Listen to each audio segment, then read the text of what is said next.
Warkajimi Production ke gabatar muku da shahararren shirin su. Assalamu alaikum warahmatullahi wabarakatuhu. Masu kallon mu da sauraron mu, kuna kallon gidan TV Warkajimi wanda yake mita 493.1. A wannan shirin tamu yau zamu tattauna da wani shahararren mai sana'ar hannu wanda ya kware wajen sana'ar kunshi da kuma kitso. Bawan Allah, assalamu alaikum. Alaikum salam. Ko za mu iya sanin sunan malamin? Sunana Suleiman Warkajimi ko Jatau, mai sana'ar kitso da kunshi. Gaskiya ne. To, sana'ar kitso da kunshi dai akasarin mutane an fi saninta a gurin mata, su suke yin sana'ar kitso da kuma kunshi. Amma kai me ya ja ra'ayinka har kaga kana sha'awar a ce yau kai ma ka shiga wannan sana'a ta kitso da kunshi?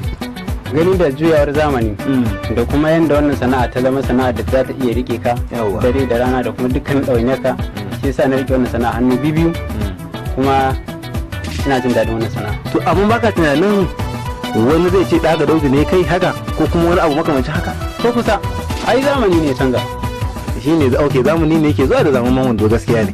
To amma ni gani nake ko a tarihin gidan tibin na Warkajimi yau akalla ya kai shekara 440.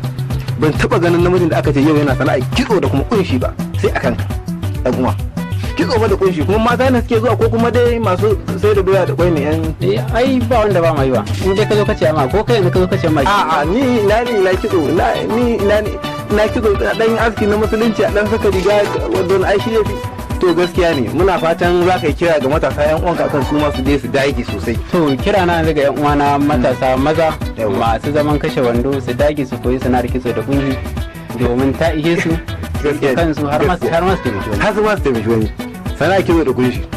To kun ji matasa, sana'ar kitso da kunshi dai sana'a ce wacce aka san maza suna yi, mata suna yi. Yau kuma sai gashi namiji ya tsinci kansa a ciki. Dan haka in ji shugaban kamfanin Warkajimi ya ce kowa da kowa ya kafa sadaka kitso da kunshi, amma alkuran ban da ni